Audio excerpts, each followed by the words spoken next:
Well, we got Ring of Honor, MLW, NXT UK 205 Live, and New Japan Strong. So we got some great things that took place in this particular shows. So let's review and discuss all of this on this episode of Deleted Wrestle Zone.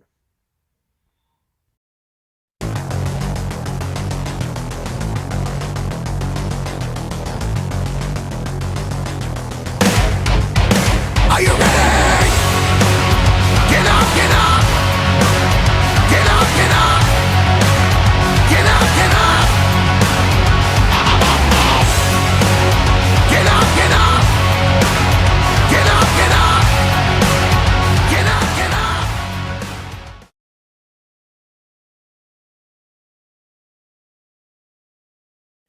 Welcome everybody to Deleted Wrestle Zone, all things that is pro wrestling with AEW, NXT, New Japan Pro Wrestling, Impact Wrestling, the National Wrestling Alliance. There's promotions, wrestlers, matches, and championships. I'm your host Jay right here. So let's begin with Ring of Honor. They only had two matches in this particular one, but the first one we're going to discuss is the Beer City Bruiser of the Bouncers versus Mike Bennett. Now, this feud began a while back when Vincent was getting into the mind games about how people always said yes to Matt Taven, and they believed that guys like Matt Taven were the ones putting Beer City Bruiser down. So he was set up in the match against Matt Taven's closest friend, Mike Bennett of the OGK, or as it's an acronym for Original Kingdom. The match seems like it was going great, but however, Beer City Bruiser took it one step too far.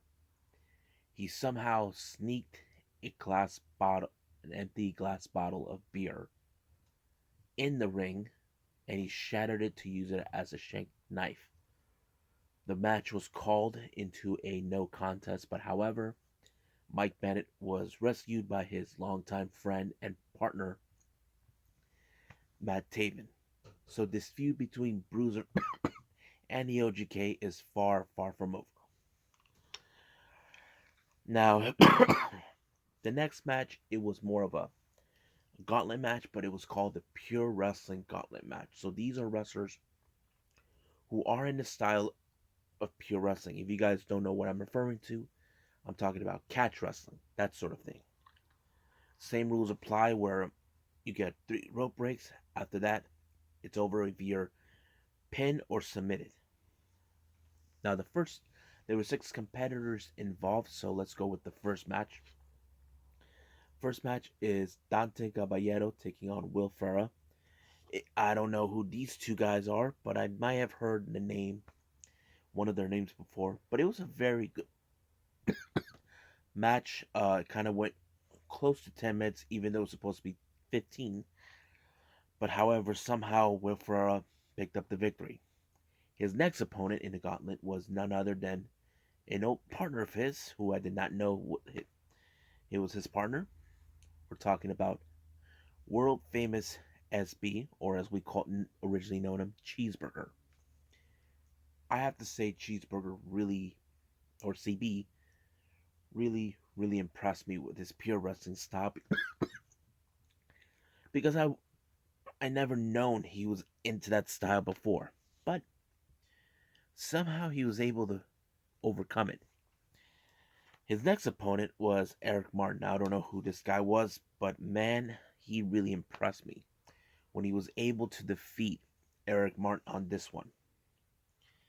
Then finally, his opponent is someone who I'm familiarized with, Wheeler Yuta, who I've seen in Evolve with the faction known as Catchpoint. It was a great match to see Wheeler Yuta, but however, he won his match against world famous CB. But he had to face someone who also he knows. I'm talking about Fred Yehi. Also a good match because I think Yuta and Yehi are two of the best pure wrestlers in the world today. But I was thinking either Yuta or Yehi is going to end it, but it was Yehi who was able to pull up the victory with a killer submission move. So he won the Gauntlet match in a pure wrestling rules style. So I enjoyed it. I loved Yehai. Can't wait to see more of him. So let's move on with MLW's latest event, Never Say Never.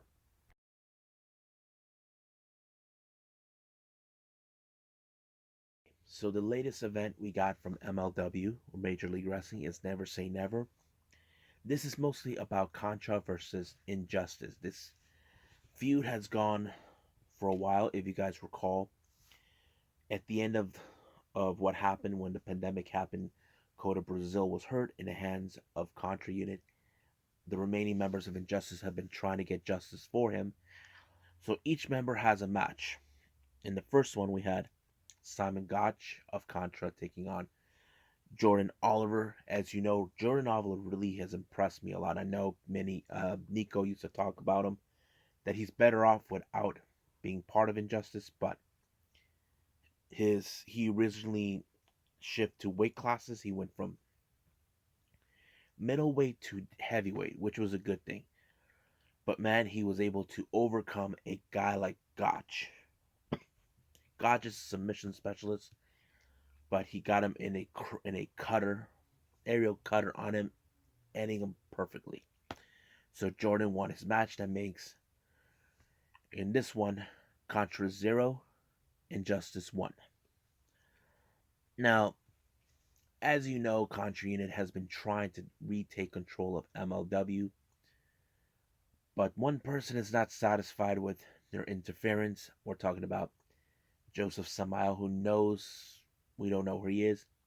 He believes that he will regain uh, MLW as soon as possible and obtain every gold as possible.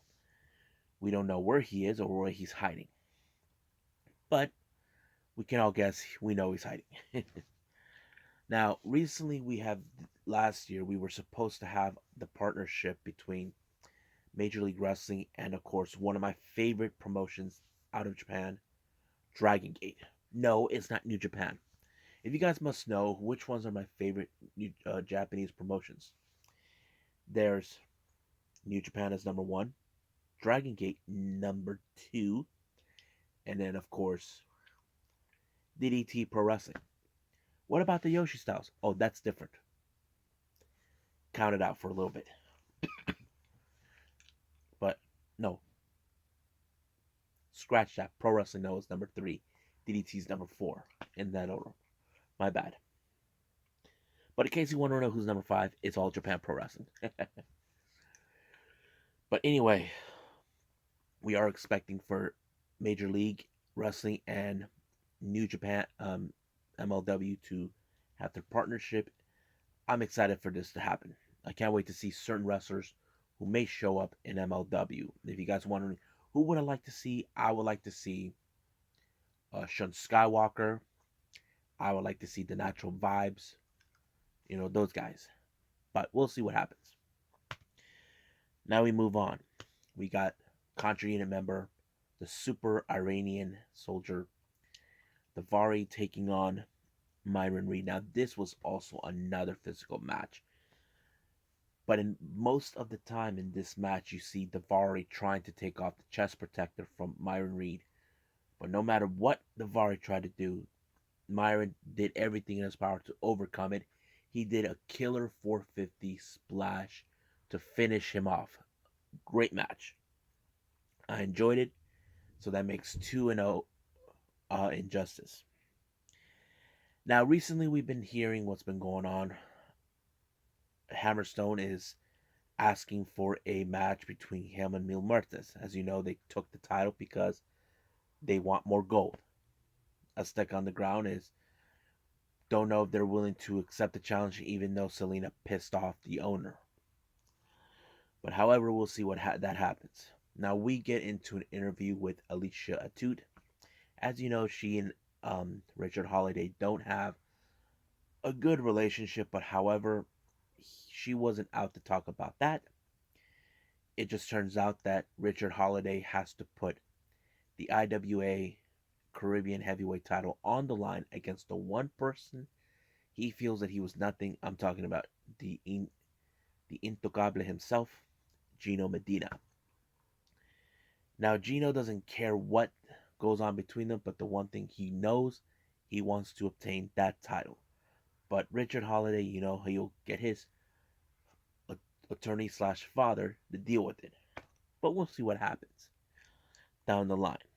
Now, we have been hearing what's been going on with Bu Kudao.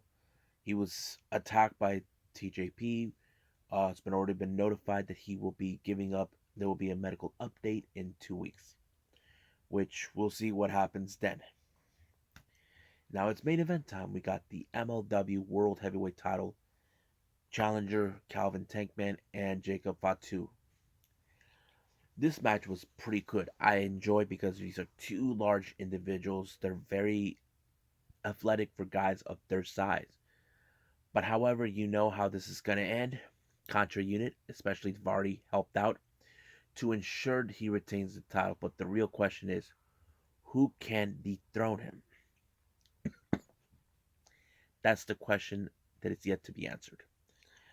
So I think that's pretty much it. Let's move on with NXT UK and 205 Live.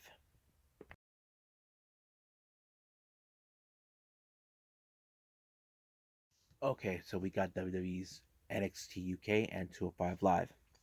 The opening match is Ifa Valkyrie taking on the debut of Stevie Turner. Now, I don't know who she is, but I have to say it was a pretty good, impressive match in her debut.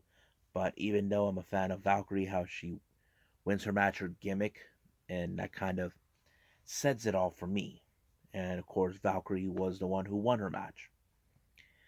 Now, recently we've been seeing the unlikely duo and offbeat kind of couple. We're talking about Jake Stars and Piper Nivens. As you know, Jake Stars had an embarrassment loss against Joseph Connors. But however, Piper Nivens decided to cheer him up. So he set up some sort of a training thinking that it's kind of like the Olympics. But of course, Piper Nivens has a different strategy in her madness. And I think I like that story. I like how Piper Nivens is trying to give Jake Atlas a bit of more encouragement. Like saying, who cares what they think as long as you keep pushing to get what you want. That's what I like about it. I like that story. But it was good. I can't lie about that. Now the next match we have Josh Myler taking on the newcomer coming from Germany, Tailman. Now, Tailman's impressive. If you guys must know, I don't remember what his name that he used to use before coming to NXT UK, but he was part of the WXW brand, which is the German promotion, Westside Extreme Wrestling. Even Walter competed in that, and members of the Imperium also competed, and a few others. But Tailman is impressive, I have to say that. Can't tell if he plays a heel or a babyface, but we'll see what happens. Now, as you know, there's been development in the NXT UK Championship. We got Walter, who's going to take on Rampage Brown. Walter believes that everything he does as a wrestler is part of his life. So he's now comparing himself how he thinks Rampage Brown, it's not even at the same level, that he brings respect and honor to the sport. But Rampage Brown is all about proving that he deserves to be in the top spot. But the rivalry let's see how that goes. But however, keep in mind, if you're watching NXT UK, their shows are currently pre-taped. It doesn't coincide because Walter is here in the States. He's going to be in NXT UK. NXT Takeover Stand and Deliver against Tommaso Ciampa. Now, as you know, Gallus is trying to reinvent themselves ever since Mark Coffey and Wolfgang lost the tag titles to those imbeciles Pretty Deadly. Seems like they're taking it back to the street fighting roots, which is kind of cool. But let's see what happens down the line when they make their return more deadlier than ever. And could they claim their kingdom? I'm all for it. Now, Kaylee Ray, we all know she is. Now she declared herself as the forever champion. No one's able to defeat her. But she had a familiar face coming out, and this person is Emilia Mckenzie, who we know her as Millie Mckenzie. But apparently, when she was about to deal with Kaylee Ray, she was attacked by Isla Dawn. But she got a little help from someone she knows, Meiko Satomura. Now, some of you ask, why would she help her? If you guys don't know this, Meiko Satomura is the promoter of the Japanese Joshi promotion, Sendai Girls, out of Sendai, Japan. And Millie, or should I say Emilia, actually went there. She actually worked there, did some shows, all of that. And and of course later during the break, it was revealed by Sid Scala, and he told both Kaylee Ray and Aladon that they will be in a tag match against Mckenzie and Satomura. It looks like Aladon, with a very sadistic smile, she wanted this. Don't know what is going on with her, but we'll see what happens. Now we got to the main event, which is the NXT UK Tag Team titles between challengers Kenny Williams and Amir Jordan against Pretty Deadly. Now, the match took a turn to the worse when Kenny Williams decided to have Amir use the tag title as a weapon to knock him out, but Amir wasn't going to do that. He wants to win this match fair and square, but Kenny did not see it that way, so he knocked him out instead. Not only allowing for Pretty Deadly to retain the titles, but angry enough to know that Amir Jordan was selfish enough not to take the shot. We could see the beginning of a rivalry, but also the partnership end. But even though Pretty Deadly are retain the titles, but however, who will be dethroning them? That's a good question. But however, the friendship and partnership between Amir Jordan and Kelly Williams is officially over. Now, let's go to 205 Live. First match was August Gray taking on the undefeated Mansoor. I have to say, this match was unbelievably good. Now, in my opinion, this match should have been the main event. But no, it wasn't. It was good. I like how August Gray was doing his thing, and so is Mansoor. But in the end, Mansoor went out. Many fans I've been hearing, Mansoor should be going for the Cruiserweight title. I agree. But of course, we got the whole Jordan Devlin versus Santos Escobar coming up. I can't wait to see that. Now it's the main event. We got Arya Davari and Tony Nese 205 originals taking on Bolly-Rise. We got Chase Parker and Sunil Singh. It was a very fun match, but however, somehow Bolly-Rise were able to overcome it. Apparently, Samir tossed the gold chain into the ring, into the possession of Arya Davari, even though the ref saw what he was doing. She thought in her mind he was planning to use it, but Sunil actually was able to pick up the pinfall to win the match. Somehow, Bolly-Rise pulled up the biggest upset of their careers. This is going to the record books. But however, will the 205 Live originals get their payback? That is yet to be seen, or we could expect it sooner. So I think that's it. Now let's move on with the last thing I'm going to discuss is New Japan Pro Wrestling Strong, the road to New Japan Cup USA.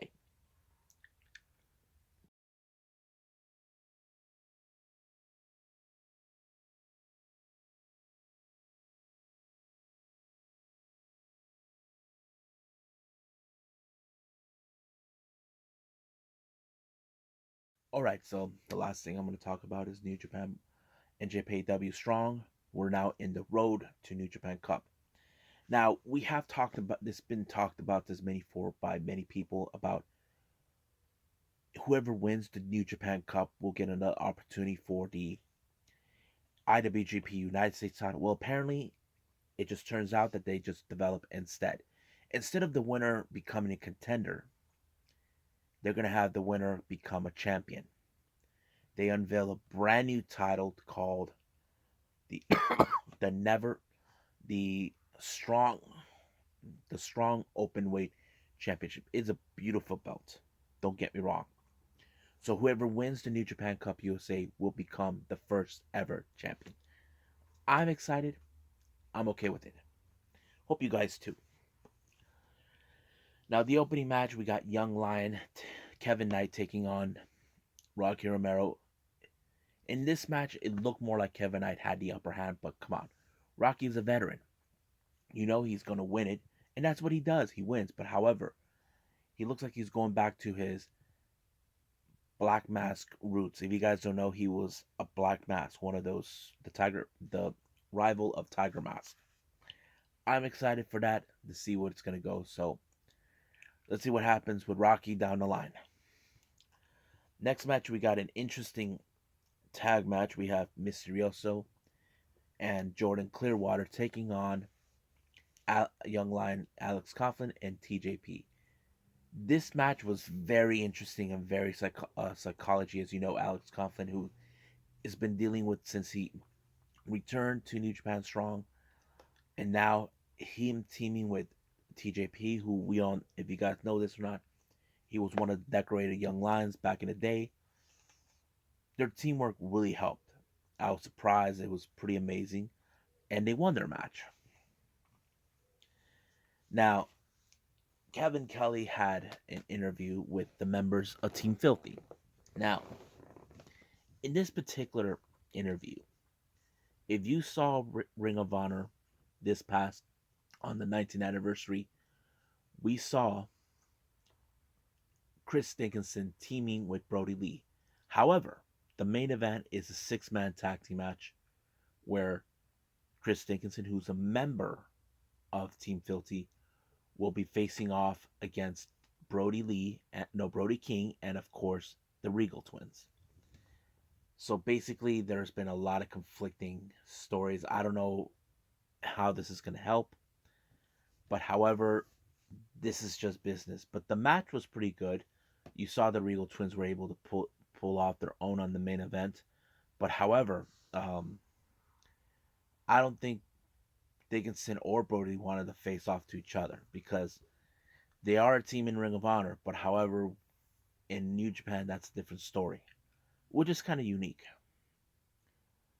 But the match ended when they were able to put him through a submission, breaking his arm.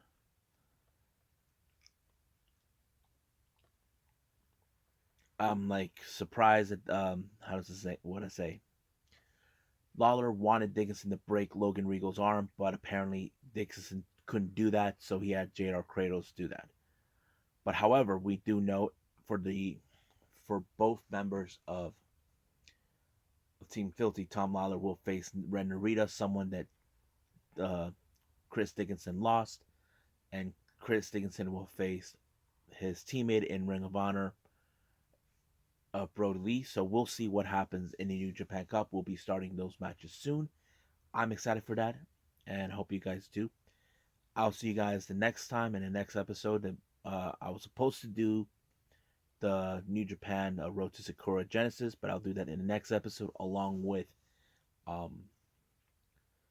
Gato Moves 101 episode, and I can't wait to do that one. Also, maybe throw in another occasional Japanese promotion or two. We'll see what happens.